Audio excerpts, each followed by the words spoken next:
Su tumba sigue intacta en el Cementerio General de San Miguel. La lápida está en una fila lateral, bajo un árbol viejo que da algo de sombra al mediodía. Me llamo Manuel, tengo 62 años. Fui profesor de lengua y literatura en una secundaria pública del barrio La Esperanza y ahora soy un jubilado que vive solo en una casita angosta heredada de mis padres, en un callejón detrás del mercado. Mi exmujer, Marta, se volvió a casar con un empleado del ayuntamiento. Dejamos de hablarnos después del divorcio, hace 17 años. Daniel fue nuestro único hijo, mi sangre. Murió a los 19, en un accidente de moto una noche de viernes, el 3 de noviembre de 2005. Eso pensé durante 2 décadas. Cada domingo visito su tumba, llevo flores frescas, una botellita de agua bendita y un rosario que rezo completo, arrodillado junto a la lápida. Esa rutina nunca la he roto. La tumba está limpia, la lápida firme, su nombre grabado con claridad, Daniel Herrera. Debajo las fechas. Nació el 12 de abril de 1986. Falleció el 3 de noviembre de 2005. Podría recitar cada letra de memoria. El número de su antiguo móvil sigue guardado en mi viejo Nokia negro, con la pantalla rajada en una esquina.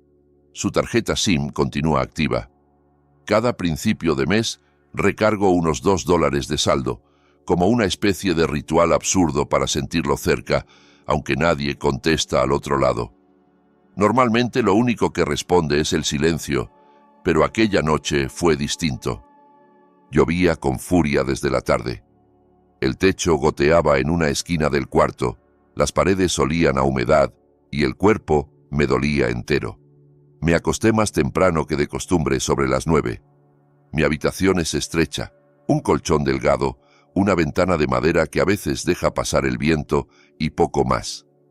La vida de jubilado es sencilla y silenciosa. No espero grandes cosas del futuro. A las 2:47 de la madrugada, cuando la casa estaba sumida en la oscuridad y la lluvia seguía golpeando las láminas, mi teléfono empezó a sonar con un tono que casi había olvidado. Era el timbre especial que dejé solo para un contacto. Daniel. Abrí los ojos de golpe. El corazón se me aceleró y el frío me subió por la espalda mientras buscaba el móvil a tientas. La pantalla se encendió con una luz blanca que casi me cegó. Allí estaba su nombre, Daniel Herrera llamando. Debajo, la foto de contacto. Daniel, en su último año de preparatoria, sonriendo con el uniforme gris y blanco. Por un segundo pensé que era un sueño, pero el móvil vibraba de verdad en mi mano. La melodía sonaba una y otra vez. El plástico temblaba entre mis dedos. Tragué saliva, respiré hondo y con la mano completamente helada deslicé el botón verde. Me llevé el teléfono al oído. Mi voz salió ronca. ¿Hola? Silencio. Solo escuché la lluvia afuera y un murmullo lejano. De pronto, una respiración entrecortada, el jadeo de alguien aterrado. Y luego esa voz. Una voz que reconocí de inmediato, aunque no la había oído en 20 años. «Papá, ¿dónde estoy?» Sentí que el pecho se me cerraba. La respiración se me quedó atrapada en la garganta. «¿Por qué está todo tan oscuro?», susurró la voz. «Tengo frío. Papá, no me ven. La gente pasa a mi lado y no me ve. Tengo miedo». Era la voz de Daniel, temblorosa, como la de un niño perdido. Supe que no era una grabación ni un eco del pasado. Era una voz viva, presente. Intenté responder, pero la boca no me obedecía. El sudor frío me corría por las sienes, el corazón me golpeaba el pecho con violencia. «Daniel», alcancé a decir casi sin voz. Él respiró con fuerza, sollozando, y dijo: «Papá, tengo miedo. No sé dónde estoy. Todos caminan a través de mí, nadie me mira. Solo recuerdo este número, solo este número», murmuró. Luego la línea se cortó de golpe. La pantalla se volvió negra. Me quedé sentado en la cama, con el móvil en la mano, temblando entero. Cuando pude reaccionar, encendí la luz del cuarto. La bombilla amarilla iluminó aquel espacio pequeño, como si nada hubiera cambiado. Pero en la pantalla del Nokia seguía el registro. Llamada entrante, Daniel Herrera. Duración, 9 minutos 43 segundos. Hora, 2 horas 47 de la mañana. Apoyé la espalda en la pared, intentando recuperar el aliento. Marqué su número con los dedos todavía temblorosos. Sonó una vez, 2, 3, y enseguida apareció la voz fría de la operadora. El número que usted marca no está disponible. Lo intenté de nuevo. El mismo mensaje. Me senté en el suelo, la cabeza apoyada en el muro, mirando la nada. No era un sueño, no podía serlo. La evidencia estaba en la pantalla. Al amanecer ya no podía seguir fingiendo que dormiría. Me senté en el pequeño porche de la casa, mirando la calle mojada mientras fumaba un cigarrillo con las manos aún inestables. Necesitaba comprobar que no estaba perdiendo la razón. Después de rezar al alba, me obligué a escribir todo: hora, duración, palabras exactas que recordaba. Lo anoté en una hoja vieja, con lápiz, y luego grabé un pequeño vídeo con mi teléfono mostrando el registro de llamadas. Quería pruebas, aunque solo fueran para mí. Ese mediodía fui a casa de mi viejo amigo Ricardo, también jubilado, que había sido profesor de matemáticas en la misma escuela. Le conté todo, paso a paso, y le enseñé el registro del Nokia. Él me miró con preocupación, me puso una mano en el hombro y dijo: «Manuel, quizá estás yendo demasiado al cementerio. A veces el dolor nos juega trucos. Tal vez fue un sueño muy vívido». Negué con la cabeza. No estaba dormido, Ricardo. Lo escuché. Era su voz. Él suspiró, intentando ser amable. «Daniel se fue hace 20 años. Tienes que aprender a soltarlo». Asentí por educación, pero por dentro sabía que no me confundía. Un padre reconoce la voz de su hijo, incluso entre millones. Aquella misma tarde tomé 2 transportes y caminé hasta el cementerio general de San Miguel. La tumba de Daniel, en el mismo cuadro de siempre, seguía en perfecto estado. La lápida limpia, las flores del domingo anterior apenas marchitas, la tierra sin señales de que nadie hubiera hurgado allí. Me senté a un lado, apoyé la mano en el mármol frío y susurré: «Daniel, eras tú». La brisa movió las hojas del árbol y el murmullo se mezcló con mi propio corazón descompuesto. Volví a casa con el alma pesada, y esa noche no pude pegar un ojo. Me acosté mirando el techo, con el móvil junto a la almohada, como si fuera una cuerda lanzada a través del tiempo. Pasaron los días y el sueño se volvió inquieto. Cada madrugada me despertaba para mirar la pantalla, esperando el tono especial, deseando y temiendo a la vez que volviera a sonar. Pero el silencio se prolongó hasta la 4ª noche. A las 3:15 de la madrugada, el timbre volvió a estallar en la oscuridad. El mismo sonido, el mismo nombre: Daniel Herrera. Esta vez contesté casi de inmediato.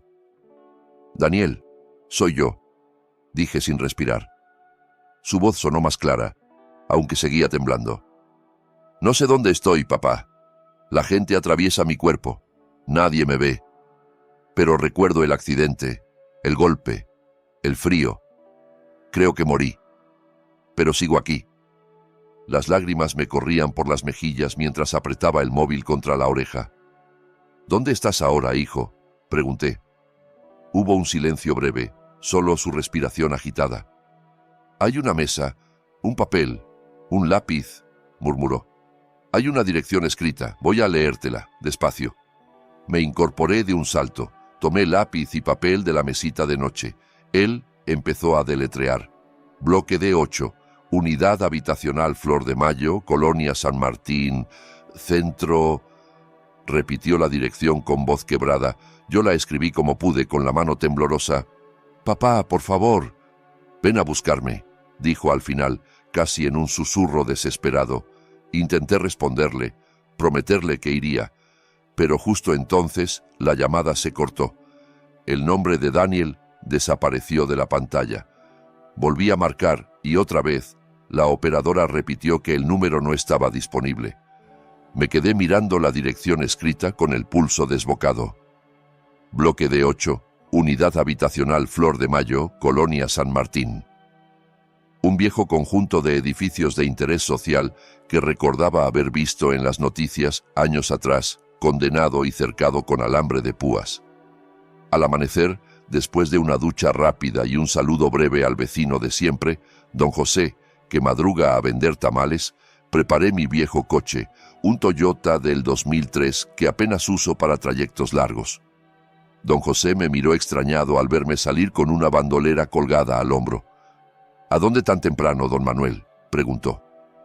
Tengo un asunto importante. Rece por mí, respondí. Llevaba el móvil, la hoja con la dirección, una botella de agua, algo de dinero en efectivo y una foto de Daniel en secundaria. No sabía qué iba a encontrar, pero sabía que tenía que ir. La ciudad aún estaba medio dormida cuando tomé la avenida principal. Lloviznaba, el cielo gris pesaba sobre los edificios y las luces anaranjadas de los postes se reflejaban en el asfalto mojado. Crucé medio municipio por la autopista urbana, entre túneles y puentes, hasta que los rótulos indicaron el desvío hacia San Martín. Tardé poco más de una hora en llegar. Estacioné en una calle angosta, desde donde se veía, a lo lejos, el bloque de la Unidad Habitacional Flor de Mayo. Era un edificio de 4 plantas, con la pintura desconchada, ventanas rotas y un gran letrero oxidado colgando en la entrada. Inmueble en proceso de demolición, prohibido el paso. Alrededor, una valla cubierta de alambre de púas cerraba todo el perímetro. No se veía un alma, solo un cuervo graznaba sobre un poste. Caminé bordeando la valla hasta encontrar un hueco en un lateral donde el alambre estaba flojo. Miré a derecha e izquierda. La calle seguía vacía. Respiré hondo, levanté el alambre con cuidado y me colé, rasgándome un poco la camisa. El patio interior estaba lleno de basura, vidrios rotos y grafitis por todas partes. El olor a humedad y a basura vieja era intenso, casi nauseabundo. Sin embargo, cuando subí por la escalera hacia el segundo piso, algo empezó a cambiar. Los escalones ya no estaban tan sucios. En algunos tramos parecía que alguien había barrido hace poco. Llegué al pasillo del bloque D y caminé contando puertas hasta la D8. La puerta estaba entera, sin cadenas ni sellos oficiales, y por la rendija de la cortina se veía la casa ordenada. Tomé el picaporte con el corazón martilleando y lo bajé despacio. No estaba cerrado. La puerta se abrió sin un solo chirrido. Di un paso hacia adentro y tuve la sensación absurda de que el tiempo se había detenido. El departamento estaba limpio, demasiado limpio para un lugar supuestamente abandonado. El piso de cerámica brillaba. En una esquina de la sala, una pequeña mesa de comedor de madera sostenía un paquete de comida aún tibio, como si alguien lo hubiera dejado ahí hacía pocos minutos. Había una botella de agua abierta y un vaso de plástico con restos de café. Avancé despacio, conteniendo la respiración. Olía a detergente, a café recién colado, a ropa lavada. Era evidente que alguien vivía allí. En la sala había una mesa baja, un pequeño estante con libros viejos y una pared casi cubierta de fotografías en marcos sencillos. Me acerqué y el corazón se me detuvo. Eran fotos de Daniel. Daniel de niño, el día de su primera comunión, con camisa blanca y corbata, sonriendo aunque se le veían los ojos enrojecidos. Daniel en su cumpleaños número 10, soplando las velas de un pastel barato. Una foto familiar en Navidad. Los 3 al frente de la casa antigua del barrio. Yo, Marta y Daniel. Pero también había fotos imposibles. Daniel adulto, de unos 30 años, de pie frente a ese mismo edificio de Flor de Mayo, con una chaqueta negra y las manos en los bolsillos. Daniel en una cafetería pequeña, sosteniendo un vaso de plástico y sonriendo a la cámara como si alguien le hubiera dicho un chiste. Daniel con casco amarillo y uniforme de trabajo en lo que parecía una fábrica. Era mi hijo, pero más viejo. Era como verlo vivir los 20 años que yo creía perdidos. Me temblaban las manos cuando tomé una de las fotos del muro. El rostro, los ojos, la forma de la sonrisa. Era él, sin duda, pero ahí tenía más de 30. Era como si nunca hubiera muerto, como si su vida hubiera seguido en secreto todo ese tiempo. Caminé hacia la pequeña cocina. Había un refrigerador encendido, zumbando despacio. Lo abrí. Adentro encontré leche, huevos, verduras frescas, comida que claramente no estaba podrida. Encima del refrigerador había un papel sujeto con un imán. Lo despejé con cuidado. Era una nota escrita a mano. Papá, desperté aquí hace una semana. Me dijeron que me llamo Ignacio, pero yo recuerdo que soy Daniel. Recuerdo tu cara, nuestra casa, el accidente, el dolor y recordar morir. No sé por qué estoy aquí, no sé quién soy de verdad. La firma al pie me destrozó. Aquella forma de escribir la D inicial, la línea bajo el nombre, era la misma caligrafía de mi hijo.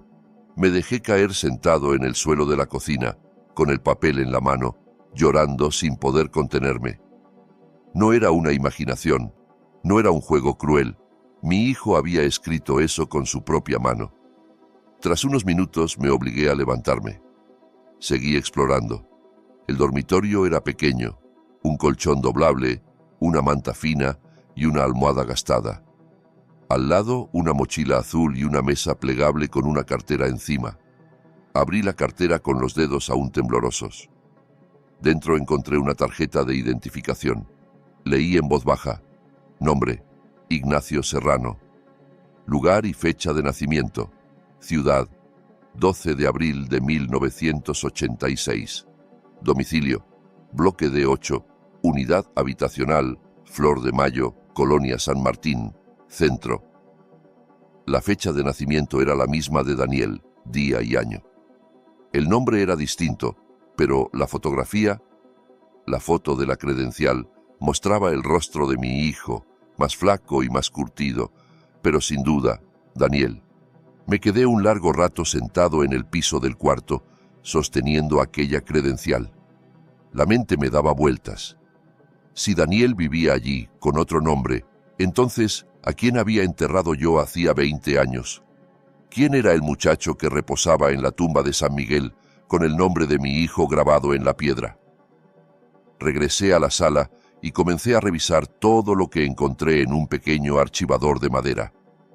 Entre recibos de compra, folletos y papeles sueltos, hallé una carpeta marrón, delgada y algo desgastada. Dentro había expedientes médicos del Hospital General de San Miguel. Los leí despacio. Paciente sin identificar. Ingresó la noche del 3 de noviembre de 2005 a las 23:57. Traumatismo cráneoencefálico severo, múltiples contusiones en rostro y tórax. Estado de coma. Pérdida total de memoria al despertar. Era la misma noche, la misma hora del accidente de Daniel. En otro documento constaba que mi hijo había sido declarado muerto a las 23:51. Solo 6 minutos de diferencia. Miré aquellos papeles hasta que las letras se difuminaron. El corazón me retumbaba en los oídos.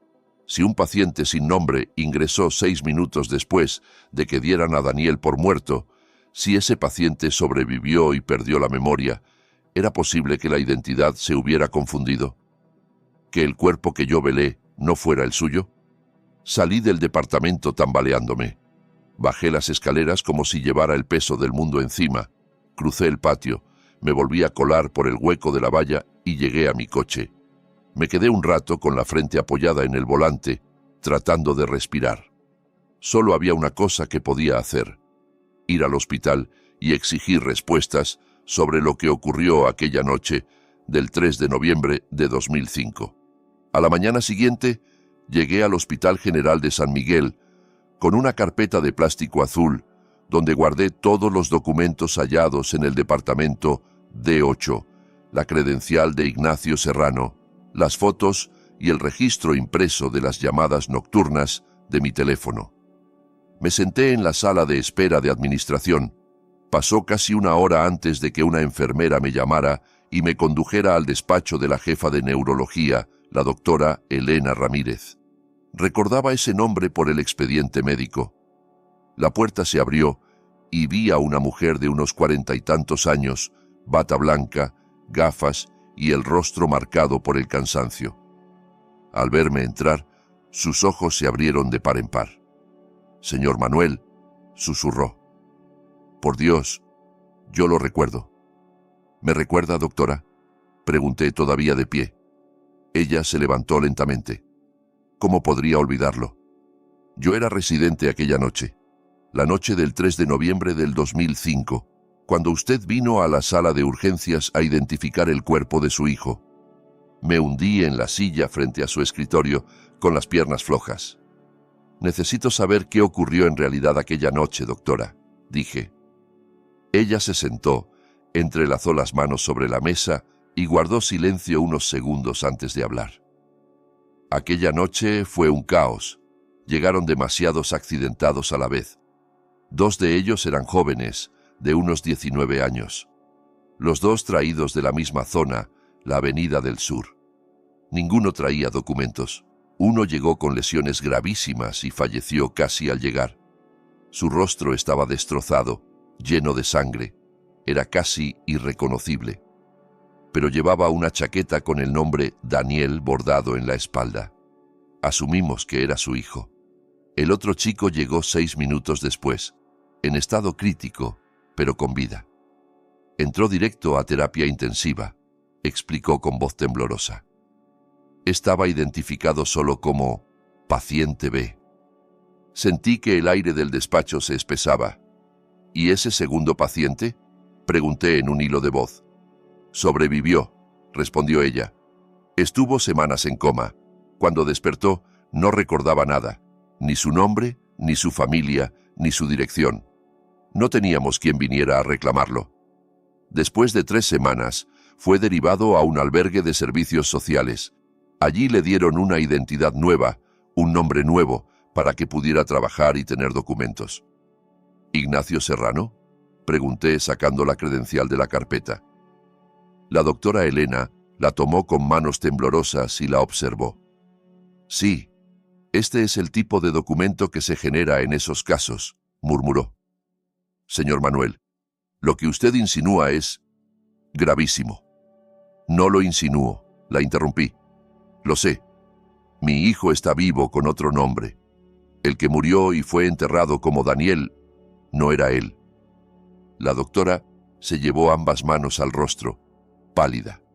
Aquella noche se fue la luz unos minutos. El generador falló. Los registros se hicieron a mano. Deprisa. El protocolo se rompió. Confesó. «Usted llegó de madrugada. Le mostramos el cuerpo que creíamos que era de su hijo. Lloró, lo reconoció por la chaqueta y su complexión. Firmó los papeles y se llevó el cuerpo. El segundo chico quedó etiquetado como sin identificar.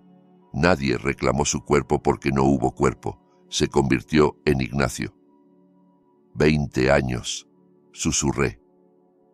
20 años creyendo que mi hijo estaba bajo tierra. Ella me miró con los ojos brillantes. «Señor Manuel, lo que pasó fue un error terrible. No tengo excusas, pero todavía podemos comprobarlo con certeza. Pidamos una prueba de ADN. Si el joven Ignacio es en realidad su hijo, lo sabremos con un margen altísimo». Asentí, apretando los puños sobre las rodillas. «Quiero esa prueba», dije. «Quiero la verdad, aunque me rompa». La doctora abrió un cajón y sacó 2 kits de toma de muestra dentro de sobres plásticos. «Este es para usted, este para Ignacio. Entregue ambos en el laboratorio de arriba. Yo daré la orden para que procesen el análisis cuanto antes. El resultado tardará unos días», explicó. «Pero, señor Manuel, si esto se confirma, habrá muchas personas poderosas que preferirán que todo siga enterrado. Un error así dejaría en evidencia al hospital, a los servicios sociales a medio mundo. Tendrá que tener cuidado». Metí los sobres en mi carpeta y me levanté despacio. «No me importa cuánta gente quede en evidencia, doctora.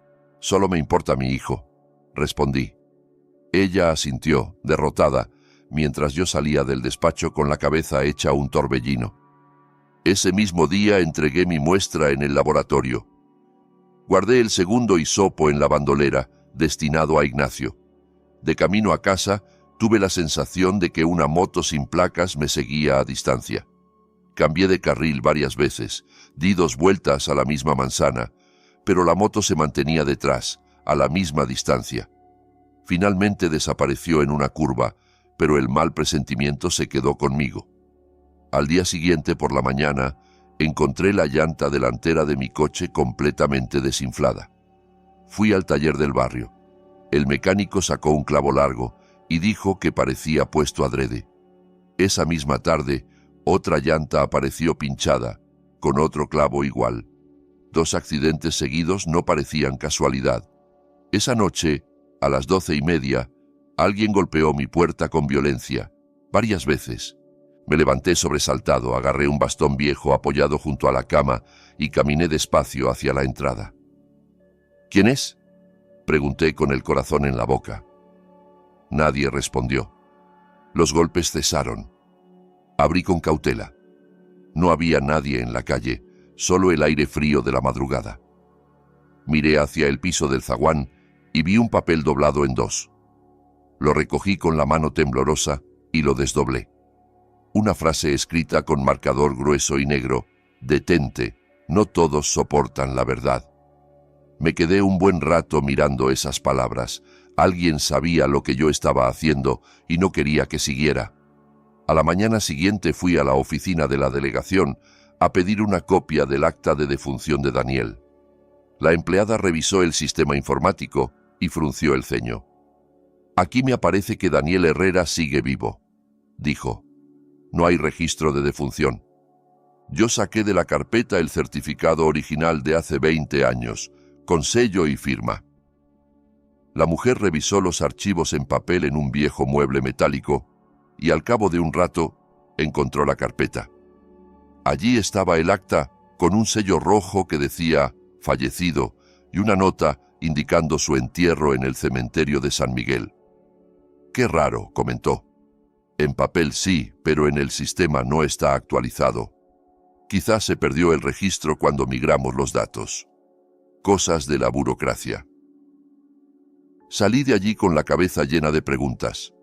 Ese mismo día, tras la misa de la tarde en la iglesia del barrio, vi a 2 hombres de traje, apoyados en un coche negro, tomando fotos de mí con una cámara grande. Cuando los miré fijamente, guardaron la cámara y subieron al coche, alejándose sin decir palabra. Empecé a sentir que me vigilaban y que cada paso mío quedaba anotado en alguna parte. Esa noche me senté en una pequeña cafetería a la vuelta de mi casa, intentando ordenar mis pensamientos. Mientras removía un café que ya se había enfriado, un hombre al que nunca había visto se sentó en la mesa de atrás. No pidió nada. Estuvo un rato en silencio y luego dijo, sin mirarme directamente, con una voz fría: «No escarbe tanto, don. A veces lo que está enterrado se tiene que quedar enterrado». Me giré de inmediato, pero él ya se levantaba para irse. Caminó hacia la oscuridad de la calle y desapareció. Esa misma noche, cerca de la medianoche, recibí una llamada de un número desconocido. Contesté con cautela. «Hola». Una voz masculina, grave, habló despacio. «Está jugando con fuego, señor Manuel. Si sigue, quizá esta vez Daniel sí se muera de verdad». La llamada se cortó. Me quedé mirando el teléfono paralizado. La amenaza era clara y concreta. El miedo me apretaba el estómago, pero la rabia era mayor. Nadie tenía derecho a decidir si podía o no buscar a mi hijo. A pesar de las advertencias, volví al departamento de 8 de Flor de Mayo una tarde, decidido a encontrar más pistas.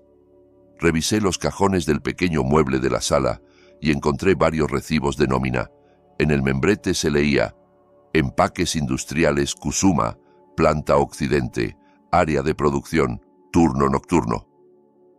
La dirección estaba en una zona industrial del extremo oeste de la ciudad. Tomé nota y al salir llamé a un mototaxista por aplicación. Cuando llegó, le expliqué sin entrar en detalles que necesitaba que durante una semana siguiera discretamente a un hombre que salía de esa planta en el turno de noche y que me informara de sus rutinas y de dónde vivía realmente.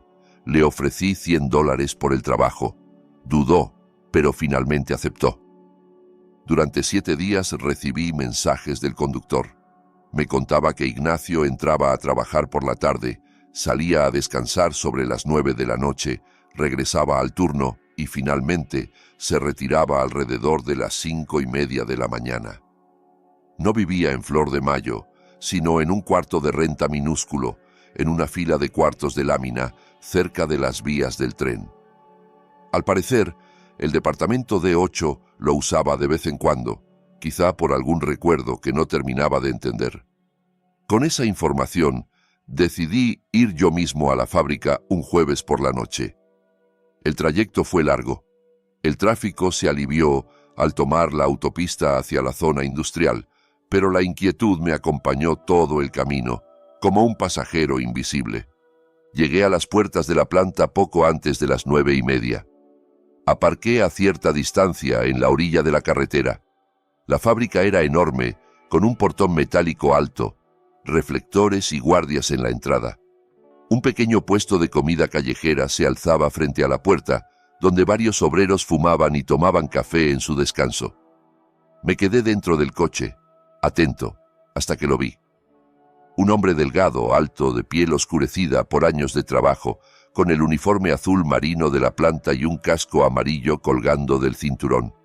Caminaba con los hombros ligeramente inclinados hacia adelante, las manos en los bolsillos. No necesitaba verlo de cerca para reconocerlo. El modo de caminar, la forma de mover las manos, esa silueta, era Daniel. El mismo Daniel que de niño corría por el patio de la casa, que de adolescente se marchaba a la escuela en bicicleta, que se reía cuando yo llegaba del mercado con bolsas de frituras. Salí del coche con las piernas temblorosas. Crucé la calle como si caminara sobre algodón. Me acerqué al puesto de comida, donde él se había sentado a tomar un café. «Ignacio», dije, con un hilo de voz. Él levantó la mirada. Sus ojos me miraron con desconcierto, pero en ellos reconocí la misma mirada de mi hijo. «Sí, señor», respondió con respeto. «¿Nos conocemos?» Su voz era más grave y gastada, pero era la voz de Daniel. Me quedé un momento sin poder hablar. Las lágrimas me nublaron la vista. «¿Podemos hablar un momento?», pregunté al fin. Dudó, miró al guardia de la entrada, luego asintió y se movió en la banca para hacerme un espacio. Nos sentamos uno junto al otro. Él pidió otro café. Yo solo apretaba las manos sobre las rodillas intentando contenerme.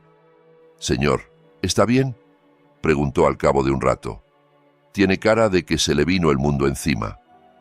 «Hace mucho que quiero verte», murmuré. «Mucho más de lo que imaginas». Él frunció el ceño. «A veces sueño con un señor mayor que llora junto a mi cama», dijo de repente sin mirarme. «Tiene su cara. Nunca entiendo por qué llora. Me desperté muchas noches con esa imagen. No sé quién es, pero cuando lo veo me duele el pecho». Sentí que el corazón se me hacía trizas. Saqué de mi bandolera una foto plastificada de Daniel a los 15 años, con una camisa de cuadros azules y un pastel delante. Se la puse en la mano. «¿Conoces al chico de esta foto?», pregunté. Él la miró largo rato. Sus dedos empezaron a temblar. «Soy yo», susurró, «pero no recuerdo esta foto». Ya no pude aguantar más. Las lágrimas cayeron sin control. «Te llamas Daniel Herrera», dije ahogado. «Eres mi hijo, y yo soy tu padre. Me llamo Manuel». Ignacio me miró con la cara desencajada, como si le hubieran movido el piso de golpe. «No», balbuceó. «Yo me llamo Ignacio. Me dijeron que mis padres me abandonaron, que no sabían quién era. Recuerdo el accidente. Recuerdo el coche, el golpe, el frío. Recuerdo pensar que iba a morir. Luego desperté en un hospital sin saber mi nombre. Todo estaba en blanco. Me dieron este nombre, estos papeles». Se llevó la mano al pecho, donde guardaba su credencial. «¿Cómo sé que no me está engañando?».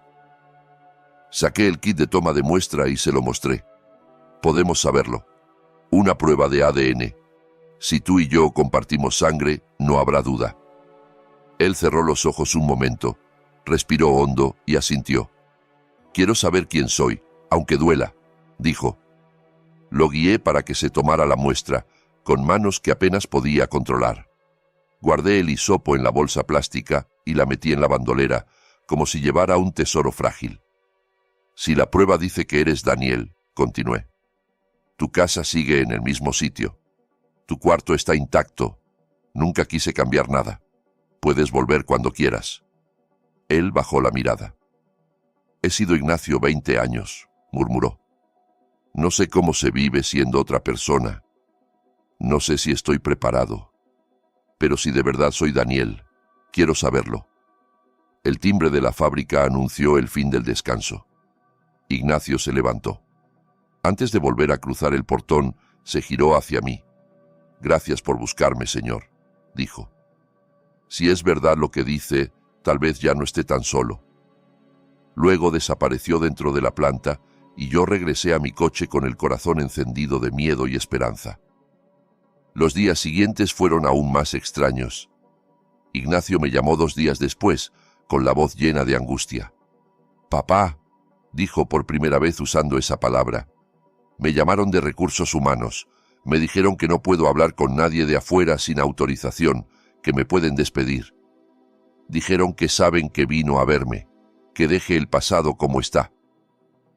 Mi corazón se aceleró. «¿Te dijeron algo más?», pregunté. «Que podría complicarme con la policía si sigo en contacto con usted, como si usted fuera un delincuente». Le pedí que tuviera cuidado, que no comentara nada por teléfono. Esa misma noche volvió a llamarme, ya de madrugada, casi susurrando. «Entraron a mi cuarto, papá.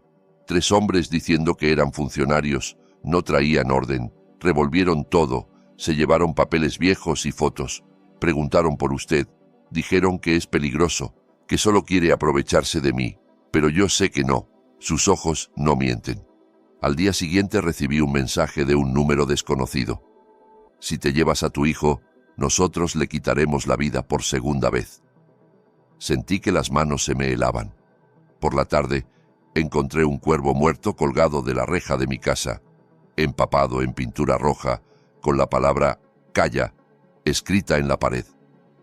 Fui a la comisaría del barrio a denunciarlo, pero el agente que me atendió tomó nota sin mucho interés y murmuró que seguramente eran bromas pesadas. Comprendí que estaba prácticamente solo. 3 días más tarde, Ignacio me llamó con un tono distinto. «Creo que recuerdo algo del hospital», dijo. Soñé con un pasillo largo, paredes grises, una habitación muy limpia. Había una doctora joven, muy amable, que me hablaba aunque yo no pudiera contestar. Y un médico mayor que siempre gritaba, que se enojaba por todo. Supe de inmediato que hablaba de la doctora Elena y del doctor Damián, el jefe de urgencias aquella noche. «Tenemos que ir al hospital juntos», le dije. «Mañana recogeré los resultados de ADN. Ven conmigo. Es hora de que te miren a la cara». Acordamos encontrarnos en el vestíbulo del Hospital General de San Miguel al día siguiente. Cuando llegué, Ignacio ya estaba allí, sentado en una silla de plástico, con el rostro pálido y los ojos enrojecidos por falta de sueño. Nos saludamos con un apretón de manos que se transformó en un abrazo torpe. Ninguno sabía todavía si decir «hijo» o «señor». A las 10:15, una técnica del laboratorio salió a llamarme. Entramos en un pequeño despacho, donde un médico forense con gafas gruesas nos entregó un sobre marrón. «Aquí están los resultados de la prueba de ADN», anunció. Mis manos temblaban mientras abría el sobre y desplegaba el informe. Leí despacio, con los ojos llenos de lágrimas. Perfil genético de muestra 1, Manuel Herrera. Perfil genético de muestra 2, Ignacio Serrano. Coincidencia genética del 99,9%. Conclusión. La probabilidad de que exista relación biológica de padre e hijo es extremadamente alta. Sentí que las piernas me flaqueaban y me dejé caer en la silla. Lloré como no lloraba desde el día del supuesto entierro de Daniel. Ignacio se acercó, me abrazó por los hombros y también empezó a llorar. «Hijo», susurré. «Hijo, estás vivo. Todo este tiempo estuviste vivo». Lo abracé con fuerza, como si temiera que se esfumara. Él me rodeó con los brazos, apretando también el informe contra su pecho. Era Daniel. No Ignacio, no un desconocido. Era mi hijo, de carne, hueso y lágrimas. Cuando por fin pudimos calmarnos, la doctora Elena entró en la sala. Llevaba el rostro serio, pero los ojos brillaban. «Ya vi el resultado», dijo, tomando asiento frente a nosotros. «Lamento profundamente lo que ocurrió. No fue un simple error de papeleo, fue una negligencia tremenda. He hablado con el director del hospital. Está dispuesto a reabrir el caso, con una condición». «¿Cuál?», pregunté tenso.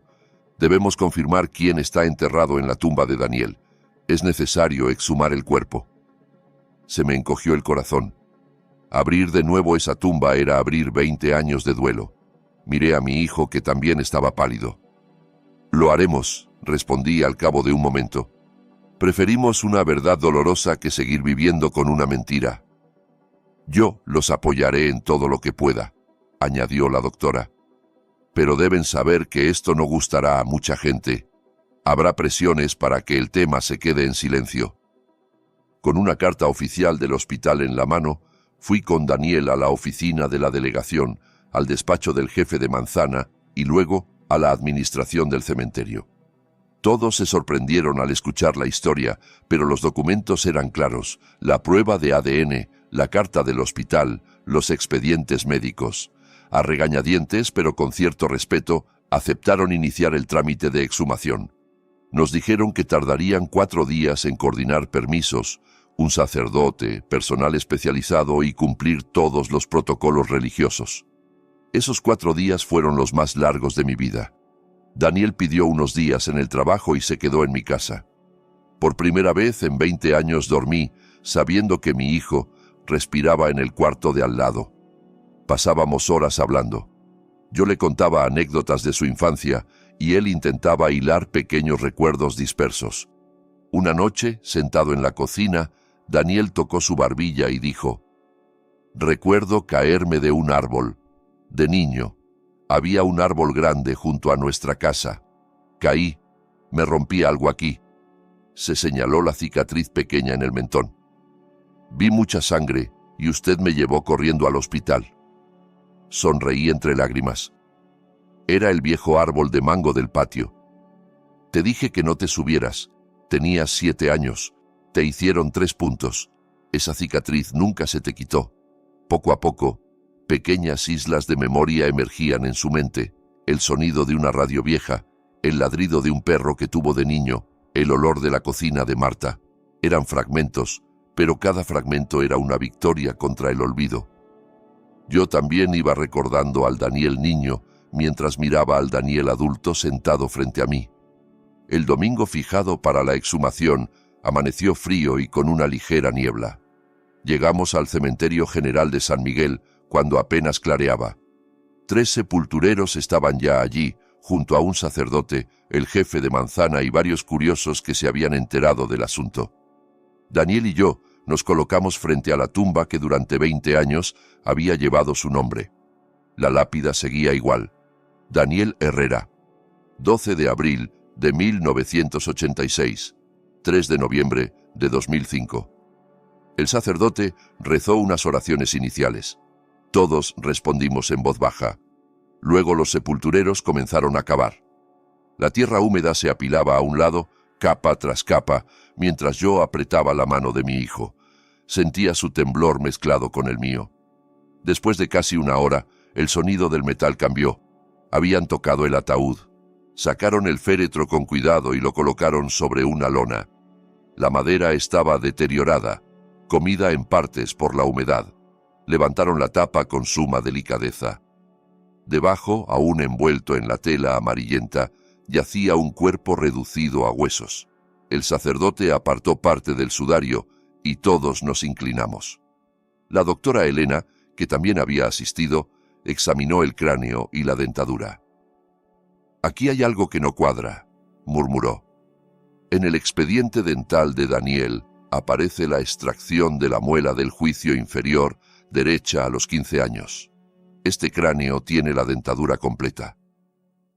Uno de los sepultureros señaló una marca en el hueso del brazo izquierdo, un resto de pigmento oscuro que formaba un pequeño tatuaje de serpiente y la inicial B. Daniel negó con la cabeza de inmediato. Yo nunca me hice un tatuaje, padre. Me daban miedo las agujas. El sacerdote, con rostro solemne, dijo: que Dios le conceda descanso a quien quiera que sea, pero no es su hijo, don Manuel. Sentí que las piernas me fallaban y caí de rodillas sobre la tierra. Lloré, esta vez con una mezcla salvaje de alivio y furia. Durante 20 años había llorado sobre la tumba de un desconocido. Había rezado por un alma que no era la de mi hijo, mientras mi hijo respiraba en algún otro rincón de la ciudad.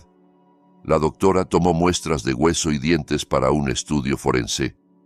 El jefe de Manzana sugirió contactar a una organización de búsqueda de personas desaparecidas. Quizá alguien, en algún lugar, llevaba 2 décadas preguntándose por este chico anónimo. Acepté, porque, después de todo, ese muchacho también merecía recuperar su nombre. 2 semanas más tarde, con ayuda de la organización y del laboratorio forense, recibimos la noticia. Gracias a la estructura ósea, al pequeño tatuaje y a registros dentales antiguos, habían identificado al joven enterrado como Bruno Molina, un hombre de 23 años en situación de calle, reportado como desaparecido por su hermana menor a principios de noviembre de 2005. Bruno había muerto atropellado por un camión en la misma avenida del sur, a menos de 1 kilómetro del accidente de Daniel, casi a la misma hora. Fue llevado al Hospital General de San Miguel sin identificación, en medio del caos de aquella noche. Allí, por la prisa y la negligencia, confundieron cuerpos, nombres y destinos. Mi hijo sobrevivió y se convirtió en Ignacio. Bruno fue enterrado con el nombre de Daniel. Visitamos a la hermana de Bruno, Rosa, en un barrio humilde de las afueras. Al contarle la verdad, rompió a llorar. Por fin sabía dónde había descansado su hermano todo ese tiempo. Volvimos a enterrarlo con su verdadero nombre, en otra tumba, con su familia alrededor. Yo sentí una mezcla extraña de culpa y alivio, pero mi lucha aún no había terminado. Volví al Hospital General con todos los documentos ordenados en la carpeta azul, resultados de ADN, informes forenses, registro de la exhumación, identificación de Bruno. Pedí hablar con el director. Su rostro se puso blanco mientras revisaba uno por uno los papeles. «Señor Manuel», balbuceó, «esto es inaceptable. Habrá una investigación interna». «No me basta con una investigación interna», respondí clavándole la mirada. «Quiero que el doctor Damián, jefe de urgencias aquella noche, dé explicaciones. Él era el responsable del protocolo de identificación». El director tragó saliva y asintió. «Lo citaremos. Tendrá que declarar ante un comité». 3 días después, nos convocaron a una reunión con el comité del hospital. El doctor Damián llegó más envejecido, el cabello completamente blanco, pero con la mirada dura de siempre. En la sala, con varios superiores presentes, le mostraron los documentos. Él intentó justificarse al principio, hablando de la presión, del caos, de la falta de recursos. Pero cuando la doctora Elena sacó una copia de un vídeo de las cámaras internas de urgencias de aquella noche, su rostro se desmoronó.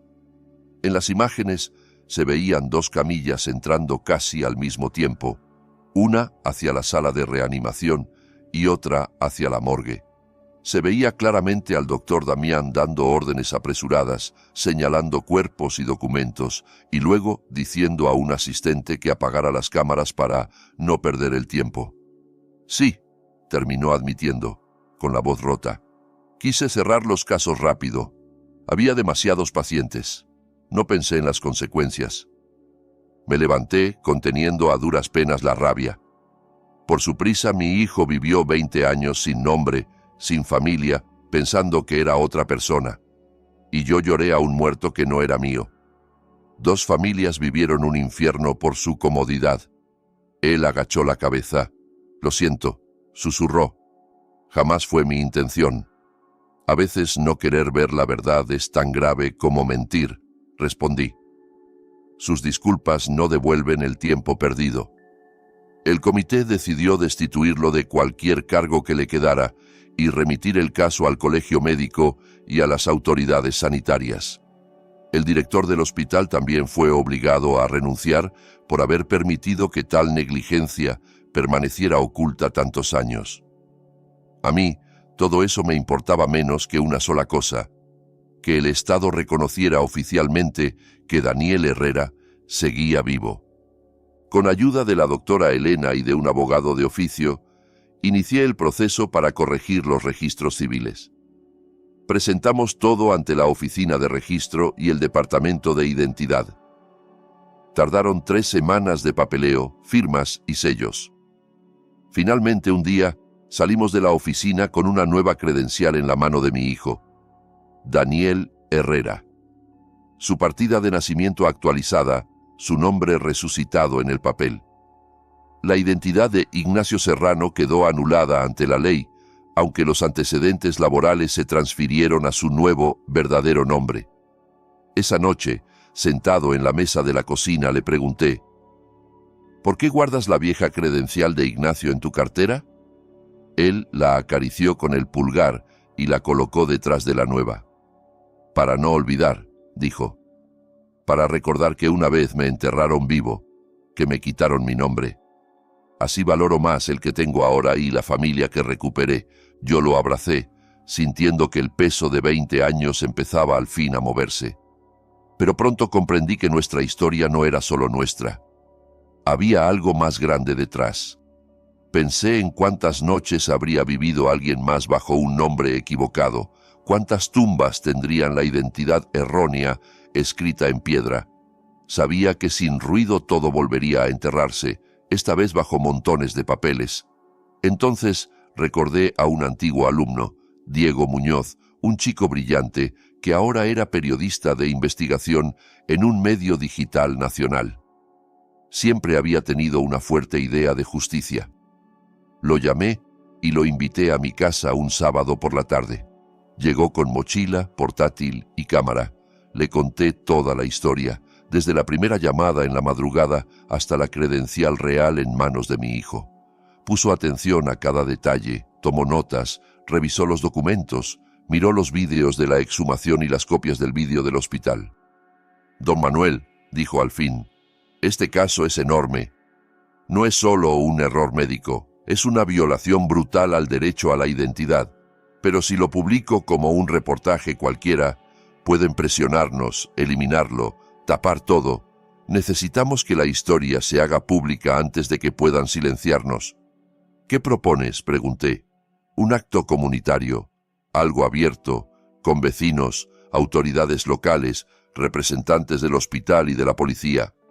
Allí presentamos todas las pruebas, delante de mucha gente, con cámaras grabando. Después, el artículo. Así ya no podrán negarlo ni enterrarlo bajo alfombras». La idea me pareció arriesgada, pero tenía sentido. Acordamos organizar una especie de velada de oración en la capilla del barrio en memoria de Daniel. Era una excusa perfecta para reunir a todos sin levantar sospechas. Mientras tanto, Diego prepararía el reportaje y el material audiovisual. Quedaba algo más por hacer: hablar con Marta, mi exesposa. Vivía en otra ciudad con su nuevo marido. Al principio, cuando le conté por teléfono que Daniel estaba vivo, no quiso creerme. Dijo que era cruel jugar con algo así.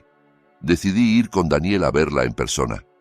Cuando lo tuvo delante, la mirada de madre no necesitó pruebas de laboratorio. Apenas lo vio, se desmayó. Cuando despertó, lo abrazó con una fuerza casi desesperada, llorando a gritos: «Daniel, hijo, mi niño, estás vivo». Daniel la sostuvo sin saber muy bien cómo reaccionar. Sus recuerdos de ella eran apenas sombras, pero el vínculo estaba ahí, latiendo. Después de varias horas de llanto, preguntas y explicaciones, Marta aceptó venir a la capilla el día del acto. También llamó a sus hermanos y a varios familiares cercanos. Quería que todos fueran testigos. El domingo por la noche, la capilla del barrio se llenó como pocas veces.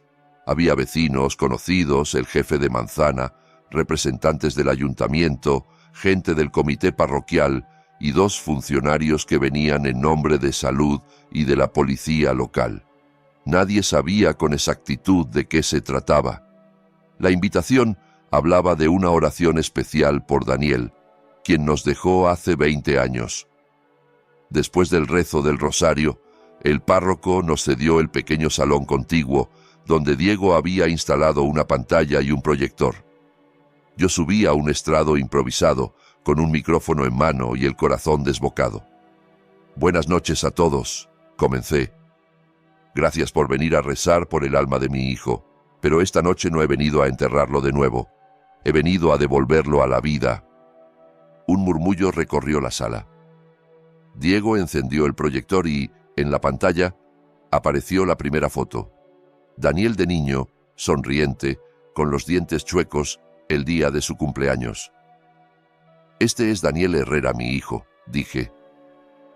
Durante 20 años creí que estaba bajo tierra. Durante 20 años le llevé flores al cementerio, recé por él, lloré por él.